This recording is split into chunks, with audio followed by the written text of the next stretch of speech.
With Timeline, it's been a big change, as we kind of all know, over the past couple of months. And at Clickable, where we focus mostly on the ad side of things, I'd say dealing with our clients, it's really been a huge shift from thinking of your ad strategy on Facebook to thinking of content strategy first. So in the past, a lot of our clients have been focused on, how can I get people to like us? How can I get them to click on our ads? And now it's more about how can I generate engaging content, first of all, and think of our ad strategy next after that. So, Gill? Hi. So I'm Gill Dodge. I am the head of marketing for the Global Corporate Client Group at Nasdaq, and I'm lucky to get to run our Facebook page. Facebook Timeline did present a little bit of a challenge for us in that earlier on at Nasdaq at Facebook, we were very much focused on tabs and the different owning of different tabs and how to drive traffic to those tabs. Facebook really changed that for us and figuring out how do you, again, drive the content, how do you make sure that content is super engaging, how are you going to get traffic to that content and then into the tabs, which we still run and we still try to drive traffic to. And then certainly the advertising options are very different. They have much larger options in advertising now, and thankfully we are partnered with Buddy Media, so we have a good helper in giving us updates on all of the changes and things that are going on and strategies around advertising on the Facebook platform. But I think some of the things that we have done really well are trying to leverage the different assets that are on Timeline. It's been really exciting to be able to tell the Nasdaq story through Timeline with the different milestones in that space, and that's something that we were really excited about.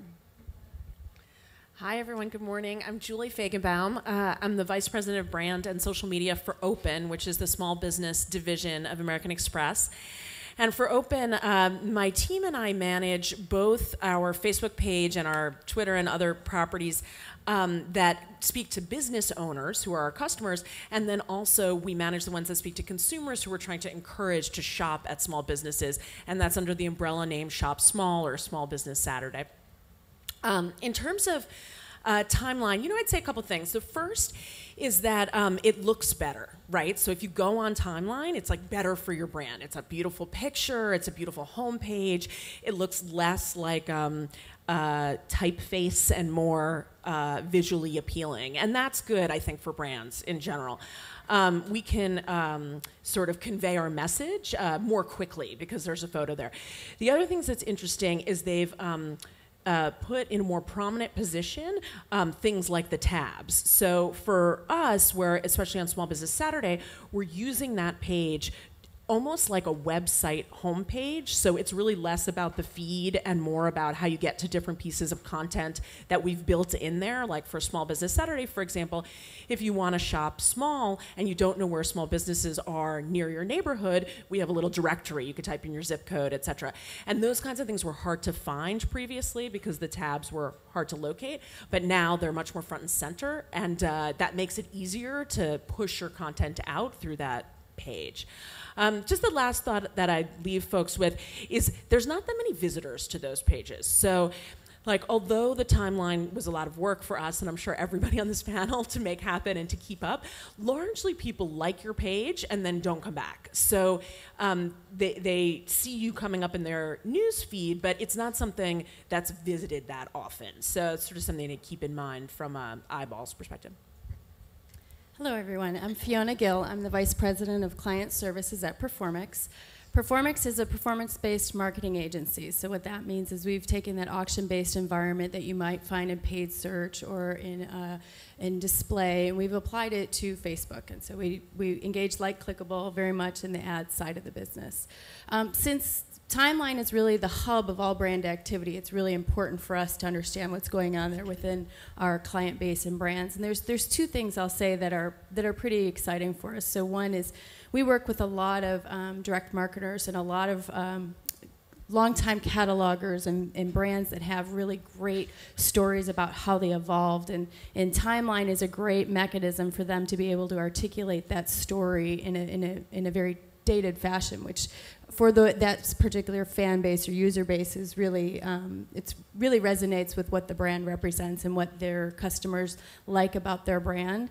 I would say the other thing that we're really excited about, and since it's still so new, we don't have a whole lot of data points on it yet, but since we're search marketers at heart, we're all about quantitative, is the real page insights and being able to quantify the engagement on timeline. So, the last panel talked a lot about, driving ads and what does that mean? Well, really, your customers and consumers, yes, they want content, but really what they want is engagement, and they want to be able to have this back and forth with your brand. And I think that being able to track that and understand what's working empowers you as brand marketers to be able to make adjustments and changes, but also to be able to deploy that through other channels. We often say paid search is a great mechanism for testing because you can take it up, put it up, and take it down very quickly.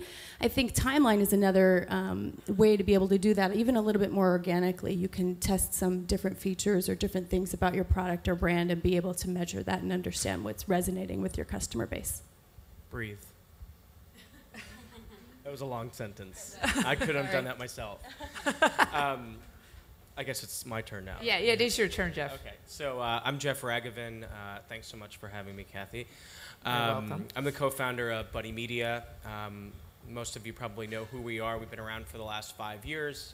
Social enterprise platform for about 800 brands right now. And for doing this for the last 5 years, we've gone through a tremendous amount of changes as Facebook has made changes, and we have essentially opened up our platform for Facebook and YouTube and Google and Twitter and all sorts of other things. But what we have found, especially with Timeline, is that it's a whole new beginning for a lot of people. So, effectively, we're seeing the lines of paid and owned and earned essentially blurred. And I think the topic that we'll probably discuss today, for the most part, really does revolve around content and bringing content at the center, where Facebook essentially for years has allowed us to operate from a brand level perspective to say, hey, drive fans to your page, use media for us, or do it however you want to do it through email or whatever you might have. And now effectively, they're trying to get people to use new products. They launched new ad products around Timeline, which we're going to talk about today too, which is kind of changing the way brands essentially need to look at Timeline. We've seen a tremendous amount of good things. I think the pages look way more beautiful. I think they're solid. I think they give you an opportunity to update how you want your brand to be portrayed every single day. You could change your picture every day if you want. Well, one of the interesting things, though, is that the pages are beautiful, but there's also that it's sort of like, but a couple of you have said that your page isn't getting as much traffic. So how does that work? So that's a good question. So one of the things that Facebook did, apply to the new Timeline rollout was where you once were able to have a default tab. So if you were not a fan, and you essentially arrived at an actual brand page, you would be defaulted on that tab, and you could choose to like it or go somewhere else or whatever action you wanted that user to take. Now you have to actually, it drives them straight to Timeline instead of that default tab. So tabs haven't gone away, but as brands, we need to be smart about how we drive people to those tabs. So whether we use paid media, or whether we use links off of our website, or we use links from our email clients, they're still there. You just can't default. So I think a lot of people, they put their foot down and they go, oh, well, we're not seeing as much traffic. Well, you're not doing anything about it, right? So what I'd say is, just from our perspective, I don't feel a need actually to drive anybody to the brand page. Like, what I'd like folks to like my page so that I then show up in their feed. And I understand, of course, that sometimes I show up and sometimes I don't show up, and I have to spend a lot of money to make sure I do show up. But then, to me, that's such like a more natural thing to have happen, is like you're seeing people who got married, or photos of babies, or where someone went on vacation, and then you see, because you like, American Express or Small Business Saturday, you see a message from us, and that is sort of like within you're just digesting that with all the other information that's coming at you. So we don't drive people back to the page, I guess is the point that I'm trying to make. We do, of course, try to get people to like it, and so we do spend ad money on that, but otherwise we just leave it out there. I think one other interesting thing to note in the intersection of paid search, that Bing just announced a new format or layout. I don't know if any of you saw that, but there's a 3-panel layout. And so engagement and likes and liking a brand page has become even more relevant, as that third panel within Bing now also shows your social results rather than just relying that within the natural ranking of your search results. So I think from a scale perspective, it's, even though Bing is not necessarily at scale like Google, it definitely presents a new and bigger opportunity than even within Facebook itself. I'd be curious too, because Bing rolled out social results with Facebook about a year ago. I think it was October of 2010. What year is to this year? We're in 2012 now. Yeah. No, I'm not saying this October, past right, October. So like a year and a half ago. A year and a half ago. I'm curious about how many people actually used it. And what about people in this room? Like, who used Bing Social? I guess what I would say, though, in search, we always ask about the value of an impression. And I would say it's not necessarily about using and maybe even engaging with that particular, but seeing that your friends have liked it, and seeing that if you have a brand result here and then you have your Facebook panel and you have certain friends. So think of Google Plus, your world for Google, even though it doesn't have the same audience that Facebook has. I think it's less about clicking through that and more about the value of that referral from someone within your network. And I think it speaks to where things are going. Yeah. So, like, I'm not going to bet the farm on Bing search, but to your point, which I think is a great one, I think it speaks to what the future is, which is that you have to imagine that social is going to be playing a bigger role in search results than it does today. Like, it's just no doubt. I would tie back as well to ROI, because in marketing, we certainly get asked to try to prove our worth over and over again. And there's always been this kind of conversation about easy ROI with impressions. And there's this kind of shift in our world of, is it impressions that are as valuable, or is it expressions that are as valuable? So it's kind of this different world of, okay, well, it's great if X number of people click on this or like this, but if you can get people talking and having a conversation about a post, that's much more valuable sometimes. Now, how do you measure that? Well, we don't, but I think it's yet to be seen. Yeah, so, the one thing I'd say on the measurement front is that the way we measure it is we use traditional brand quantitative studies to measure it. So it's how you measure television. A lot of folks are saying, like, how you measure social, like, oh my God, there's no measurement for social. Like, we've been running TV ads for years. Like, how do you measure those? That's not, it's not exactly a set science. Basically, what we do is quantitative research, and we ask people who've been exposed to the materials, is this brand relevant for you? And people who haven't been exposed, is this brand relevant for you? And we see if there's a lift. And what we find is that people who engage in social with us, those brand campaigns are participatory brand campaigns. And if you've engaged, like you've actually shopped small, or if you've been engaging on our conversation in Twitter, then you have it has a higher impact on whether you think this brand is relevant for you than if you just like passively watched a television ad that kind of like washed over you on the couch. So we do find that the way we traditionally measure it is still an okay way to measure it. And, what we try to do is we try to shift money from investing in passive brand campaigns to participatory brand campaigns, which is basically from like TV and print to social. So I just want to dive in there just as far as conversions and actually understanding what the value of a share is, because, and I don't want to put this as a plug for Buddy Media, but it is very important. Well, go ahead, plug Buddy Media. Okay, you get your 30 seconds. I'm kidding. Well, no, I'm not gonna plug Buddy Media. I'm gonna talk about clock's on. Yeah, I know. I'm gonna see if I could talk as fast as you without breathing.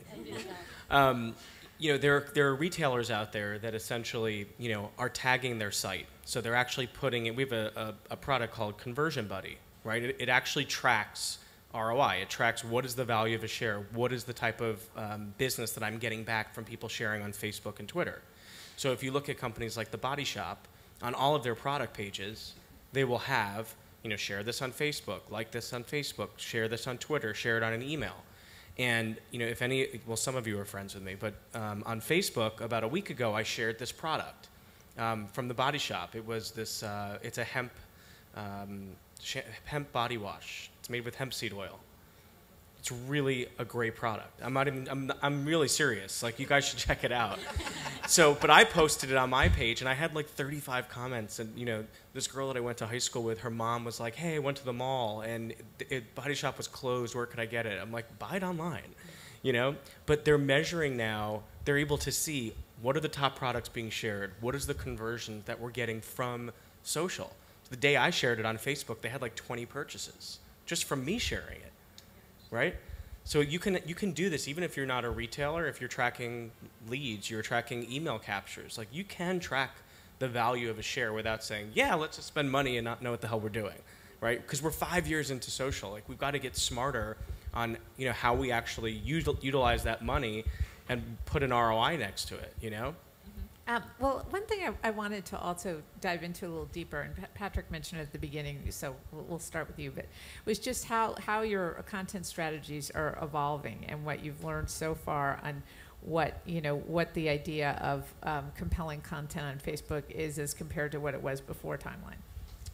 Yeah, definitely. I mean, I think that the strategies have certainly evolved over the past couple months, and it's been tough, I think, for a lot of our clients and advertisers in general, because everyone's gotten used to this model where, at least on the advertising side, you're purchasing these ads on Facebook, driving to a tab, and trying in some, typically a very gimmicky way to get someone to like your page. And so a lot of times that's been through promotions and not necessarily anything that's kind of engaging content. And now with sponsored stories, with Timeline, the way that Facebook's really shifting their product, I feel like they're trying to encourage much more organic, engaging content. And for advertisers, that's been tough because there's a lot more resources devoted to trying to come up with good content. And so now it's all about, how can I engage better with my fan base? How can I acquire more quality fans who are actually engaging with me and not just liking me to get a free product?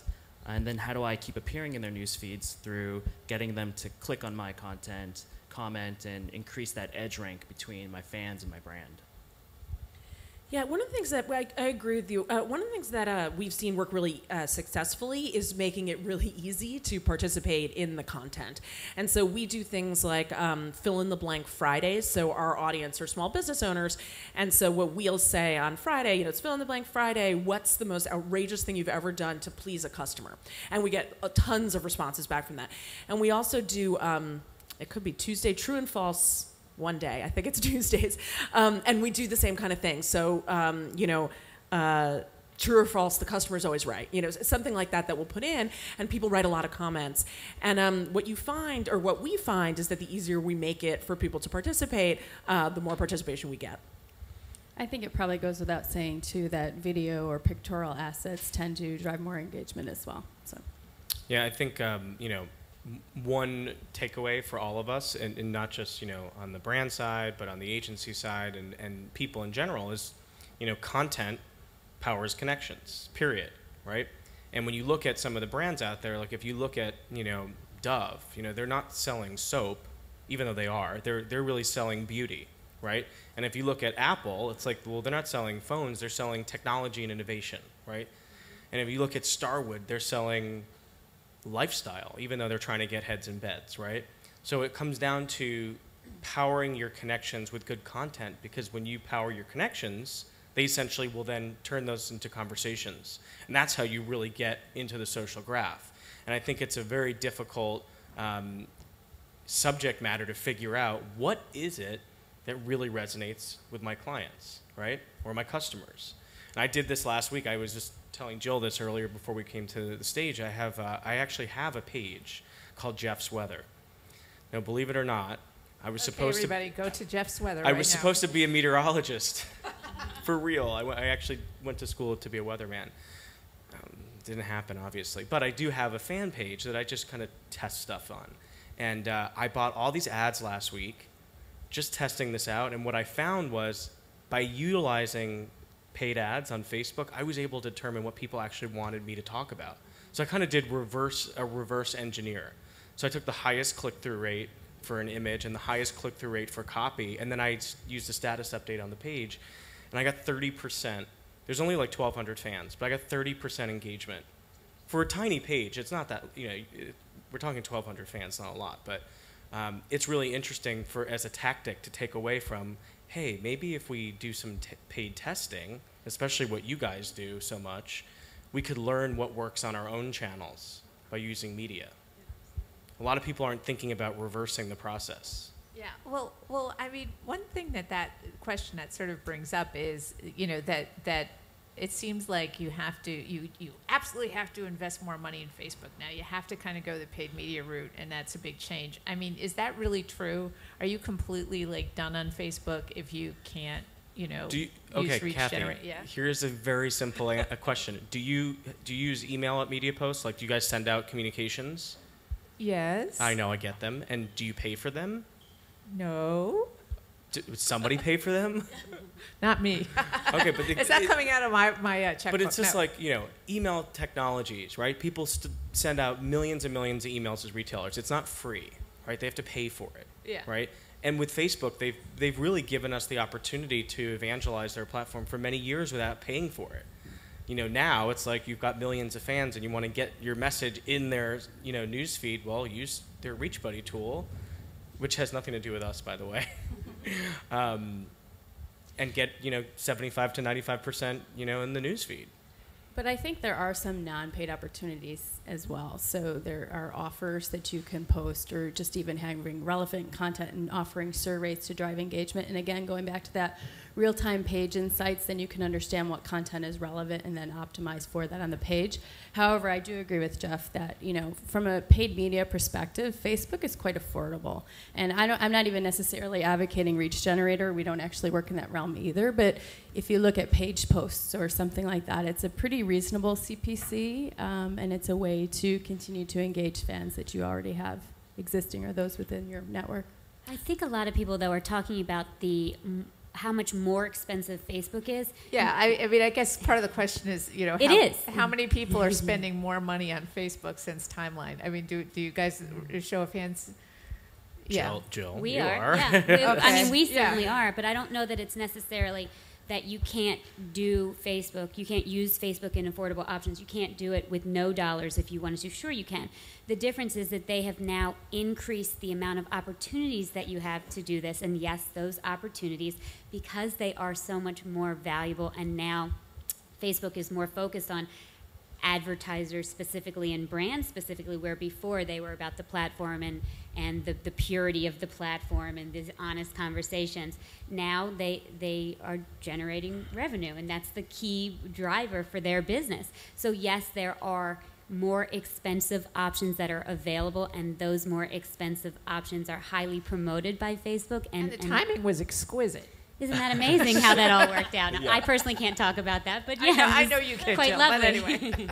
So I do think, though, that to Jeff's earlier point on ROI, it's pretty measurable. And so, in terms of where you're going to spend your next, the next 1% of your budget, the next 5% of your budget, it doesn't surprise me if social continues to draw money towards it and other things, as a zero-sum game, like taking away from other less measurable media investment options.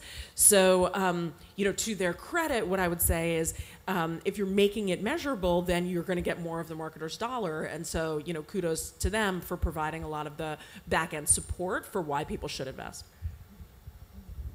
The only other thing I would add is that when we think about just general marketing principles, there's money you allocate toward acquisition, and there's money you allocate toward retention. And I would look at some of these new engagement metrics and driving back to customer service orientation within Timeline. You could think of that as more of retention play. You've got your existing fan base, and it's a very qualified base, and it's a way to invest money to try and retain them, because we know it's more expensive to go out and acquire somebody similar. Yeah, Patrick, yeah. Yeah, I would definitely agree with the retention aspect, because if you think about it, especially with regards to mobile, as the only kind of ad unit that they have on Facebook's mobile app now is through the news feed, it's that much easier for one of your fans to quickly hide your story or unlike your page. So it really is all about retention now. And there's a way you can track that now, which is pretty cool. And that a lot of our clients we work with are really excited about that feature. You can actually see if somebody's removed you from their feed, so you can understand if something did not resonate. I mean, well, I just curious. We didn't really talk about this when we were prepping, but I mean, have you guys had much experience with mobile yet? And what's been the outcome? I think we just had a huge launch today. It was in the trades this morning, but we just launched a mobile platform due to the needs of many of our clients, because everybody's on their phones looking on Facebook, and at the end of the day, they're not. They don't want to experience the desktop experience.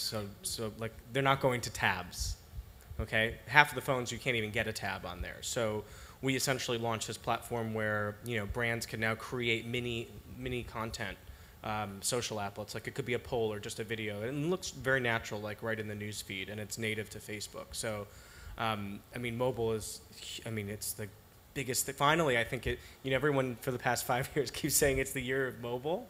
But I think it really is coming to. This is it? Is this it? Okay. I think so. I don't know. We'll say it every year. We're holding you to that. Can we say mobile/tablet? Actually? Yeah, right. Exactly. Yeah. But I think more of us, like we have, our iPads and we have our iPhones and we have our Blackberries, and we each have like 3 or 4 devices. So I think it's top priority for brands to be thinking about mobile now and how they could communicate with their customers, especially with Facebook through mobile. I couldn't agree more, and I think Facebook's acquisition of Instagram just tells us that there's more to come that we haven't even seen with Facebook mobile yet. Definitely. Yeah.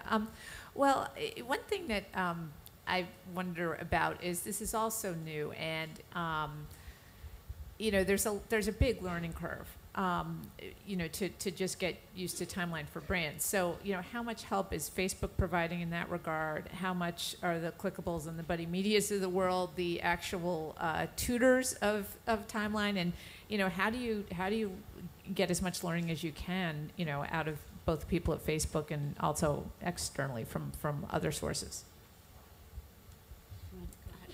Well, we are a client of Buddy Media and have.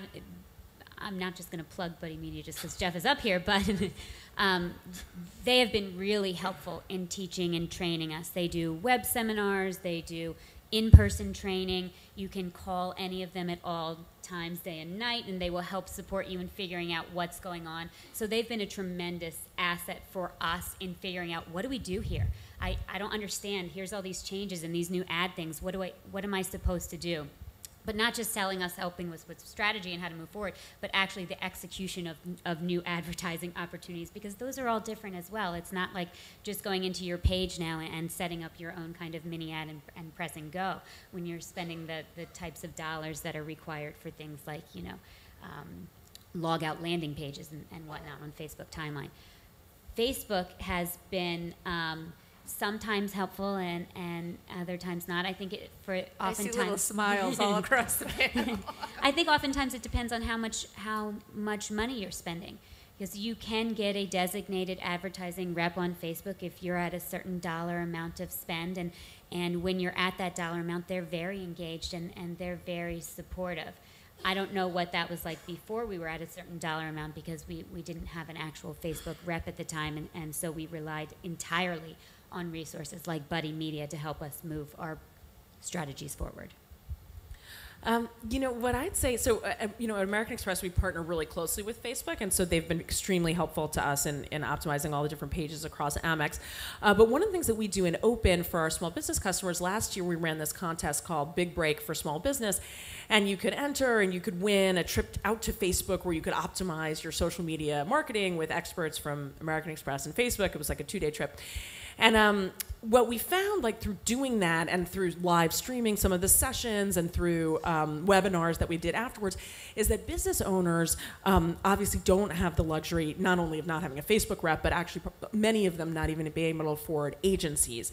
And so what they were able to teach each other was interesting, and I think what they did most out of anything was test and learn. So they just kept trying things out over and over again. They were pretty dedicated to measurement, and so which of these things got more shares, which of these things got more clicks, and by sort of teaching each other what seemed to work and what didn't, they were able to figure it out on their own.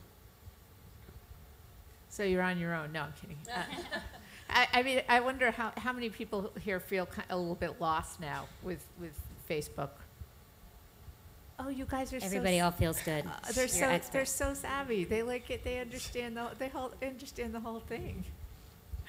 Well, oh, sorry. I was just going to say, but this group is probably unique because they're dedicated in some capacity to social. We work with a lot of brand advertisers that don't have people dedicated to social.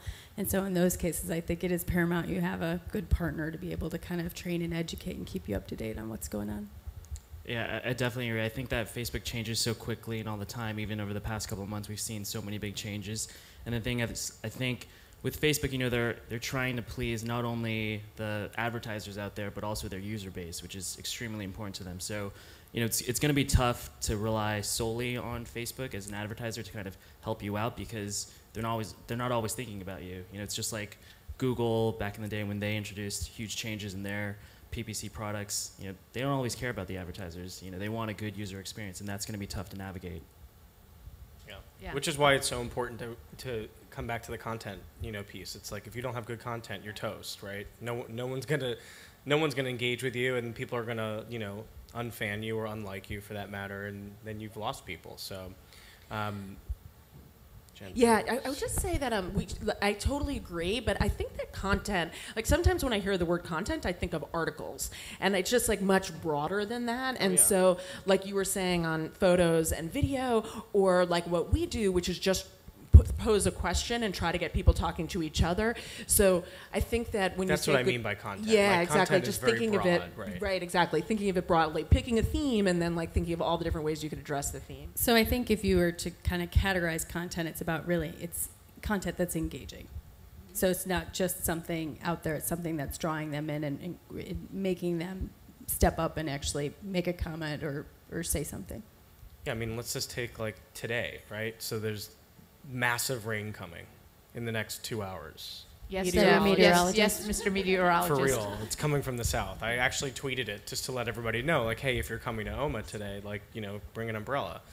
But, you know, if you're, let's just say, a retailer in New York, right, you could target a status update and said, hey, did you get caught in the rain? What happened, right? You know, it's relevant. It's happening now. Somebody might have gotten drenched and then a car came by and completely got them wet. That would have been bad. But it's a conversation, right? Right. So if you want to start thinking of questions, we can do that. One thing I wanted to ask, I think we talked about this earlier, was sort of how the need to create sort of better content, as broad as that definition is, how that kind of changes the staffing needs that you have, because you're not that throwing up a promo is easy. There's a lot of things associated with that, but this is a more labor-intensive endeavor than some of the other things that you know advertisers have to do in media. Yeah, you know, one thing I'd say on that, just with regards to Twitter as well as Facebook, is what we have found works is having, you know, of course we have the luxury of having someone dedicated, but what's interesting is having the same person dedicated for a while, because that person gets a sense of the community, what they're interested in, what they're not interested in, how to phrase things to get them to engage, how to respond, how quickly, what the cadence or the pace of the community is, and that's hard to replace. So, you know, whereas you know, in the land of marketing where we send out direct mail or something like that, it seems like staff comes and staff goes. When you have someone who's a real community manager, you hold on to them. If they're good at it, you tend to hold on to them. Yeah, I agree. I mean, and I see all the Amex tweets, and like you guys do an amazing job. And I mean, if you look at JetBlue, they're another one that it's like they've had so many issues the last 3 months between the crazy pilots and like birds hitting their planes, but their team, like their social media team, is incredible. Like they literally say on their Twitter page, they're like, we will not, you know, respond to every comment, only because I think it's the FAA that requires them to put it on there. But they respond to every comment, like within a minute, you know. And they actually diffuse a lot of these situations. So it's really interesting, you know, if you kind of set that cadence, and then people expect you to respond immediately.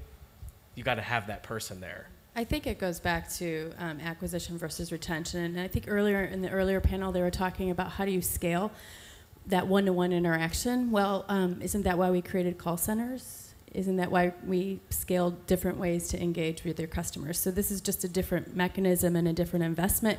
And I could argue, if you're analyzing it across your different channels, that you could even reinvest in folks dedicated to doing this in customer service within that, and then perhaps scale back on your customer service center.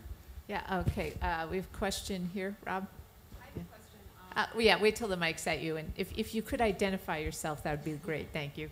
Kathleen Hartnett, I'm with Pfizer, and I have a question on, is all of your community management done in-house, or do you send some of it externally? You're talking about call center, and how big is the department that supports it? Yeah, I don't think the mic was on. So it was, yeah. I can repeat that if you want. Yeah, so thanks. it was, do you do your community management in-house, and how big is the team? So at American Express, we do all of the community management in-house, and you know, I could just speak to open, but I have two people who are doing it. I have someone who's largely on Twitter, and then someone who works for her who's doing Facebook under her supervision.